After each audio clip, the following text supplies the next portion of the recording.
Hard to make this story up. We're talking about a business owner here in Southington who is fed up tonight after multiple drivers in recent years have crashed into her building. The most recent crash was this past Saturday when police say a group of teenagers crashed a stolen car into her building, which then burst into flames. NBC Connecticut's Amanda Pitts joining us now live from Southington with what she's asking for. Amanda. Yeah, Kevin, Amber, there have been 5 crashes in this spot in the last 7 years. You can actually see the damage from each crash on this building. This is the most recent one. This building owner we spoke to said she wants the town to make a permanent fix before someone is killed.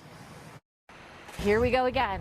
Here we go again. That's how Cheryl Moran reacted when her phone rang at 3 a.m. last Saturday, hearing the news that yet another driver crashed into her building on West Main Street in Southington. It was just like Groundhog Day. Moran bought the building in 2011. On the top floor is her yoga studio, and on the bottom, gastropub Hop House. It was fine until about the end of 2015, beginning of 2016. We had 2 accidents within 6 months. And the trend continued. So I believe this was the 3rd one. Crash after crash. This, I think, was number 2, where they actually went through the brick, like through the layers of brick into the dining room of the bar. Each leaving a mark on her building like a tattoo. This might have been 1. This was the drunken driver.